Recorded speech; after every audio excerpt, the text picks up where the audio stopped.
Hey guys, I'm Ethan with Seagods Stand-Up Paddleboards, and today I have another quick tip video for you. Today we're going to be going over how to inflate your board to the correct PSI. If you're having any trouble inflating your board, 99% of the time, you just need to keep on pumping.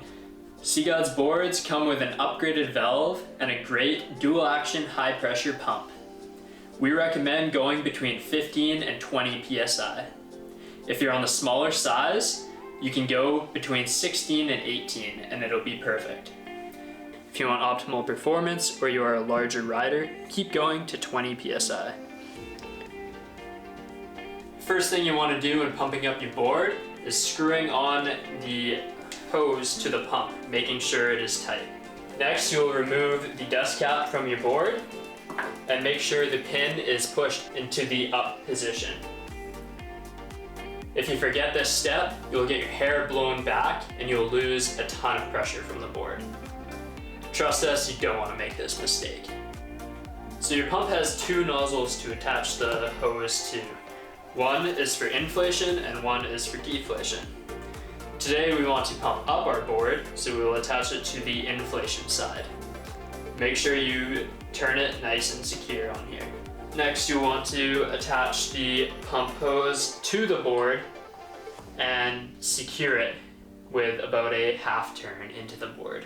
There's a little plug in the side of your pump that is used to turn the pump from double action to single action. Double action will allow you to push air into your board on the up and on the downstroke, while single action will only push air into your board on the downstroke, making it a little easier but less efficient. For this reason, you will want to start pumping in double action to make inflation as fast as possible, so you will leave the plug in to start. Now that the pump is fully set up, we can start pumping up our board.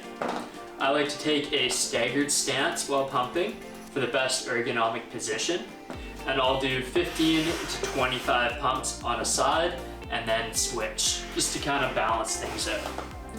This next step is very important to take note of. The gauge on your pump will not start reading until there is enough pressure in the board that it starts pushing back on the pump. This is what pressure is and what the gauge on the pump reads, not how full your board is.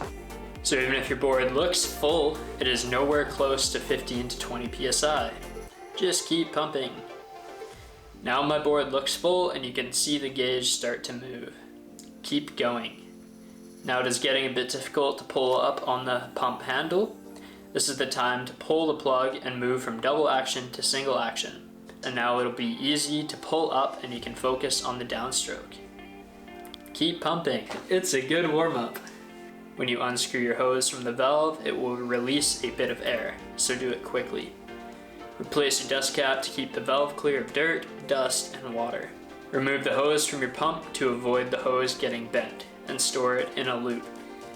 When you're pumping up your board, 16 PSI is a great range to aim for, as it is sturdy and it still leaves a little room for increases in air pressure due to ambient heat like the sun. So even if your board looks full, it is probably nowhere close to 15 to 20 PSI, so you just gotta keep pumping.